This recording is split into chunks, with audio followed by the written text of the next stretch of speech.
contact vient d'un mot tact, tactile, qui veut dire toucher. Il faut prendre au sens premier du terme, c'est-à-dire je touche l'autre. Je peux toucher psychologiquement par la parole, mais je peux aussi toucher par les gestes, par les mains, par les pieds.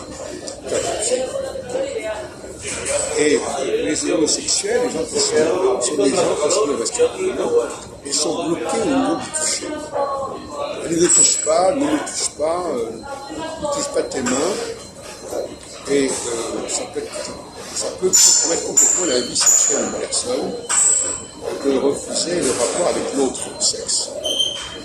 Et le rapport avec l'autre sexe, ça peut se passer par la parole, bien sûr, mais il doit aussi se passer par le toucher. Si l'homme veut contacter une femme, pour la meilleure solution, c'est de la toucher, de caresser, l'effleurer, d'établir le contact.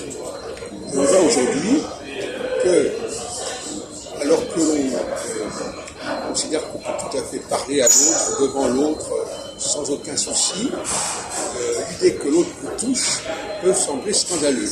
Il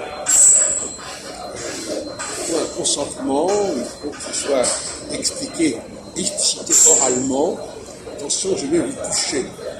Alors que normalement, quelque chose qui doit être spontané, qui doit être naturel, qui doit, évidemment, il faut que l'homme qui touche la femme sente ses yeux dans son regard qu'elle est forte, qu'elle est parfaitement, mais il ne faut pas que ce soit constamment le langage qui soit la condition nécessaire du toucher. Parce qu'à ce moment-là, ça veut dire que le passage par le langage domine le passage par le contact physique. Le contact physique, ça commence déjà par le simplement de toucher la main, prendre la main. Donc, il y a là un déséquilibre évident qui se précise aujourd'hui, à savoir qu'on considère que parler devant l'autre, crier, rire, c'est pas grave, parce que c'est oral. Du moment qu'on n'est pas en train de se toucher, ça va. Je dis maintenant, le toucher, c'est aussi la danse. Maintenant, il y a des danses où tu ne touches pas. Mais il est clair qu'il faut se débloquer au niveau de l'idée de toucher. Il faut dépénaliser l'idée de toucher. C'est-à-dire qu'on pose persécution, quoi que ce soit, viol ou je ne sais quoi.